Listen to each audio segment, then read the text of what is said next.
Good morning mga bossing. So tuloy-tuloy pa rin tayo sa ating pag-update ng ating mga unit mga bossing. Pick up truck ulit. So ito, meron tayong available Ford Ranger manual transmission. Baka gusto nyo ito mga bossing. Ayan, kulay white po yung ating unit. At ending 4 naman po mga boss. Tuesday yung kanyang coding. Ford Ranger na XLT 2016 modding. Price lang nito mga bossing is 520. So pre-transfer of ownership na yan mga boss.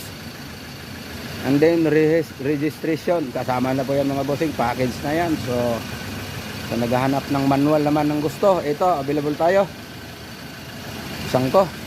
So naka chrome na yung front grills ito mga bossing, oh. Then may signal light na rin yung kanyang side mirror mga bossing. At naka chrome din yung kanyang cover, door handle. So naka chrome na rin yan mga bossing. At 2.2 to na 6 speed turbo diesel mga bossing. Ayan, stickboard buo. Up, ikot lang tayo rito. So medyo basa lang ng mga bossing ha. Umulan. Ayan po. Ayan ang likuran. So XLT Ford Ranger. So dito na tayo umakyat. Ikot na lang dito. Alright mga boss. Pagkahanap nyo ay manual naman na Ford. So may available tayo rito. Gulong dito mga bossing. Sobrang kapal. Ayan. Halos bago pa talaga mga boss. Naka-RC din yan. Stock na mags. At ganon din dito.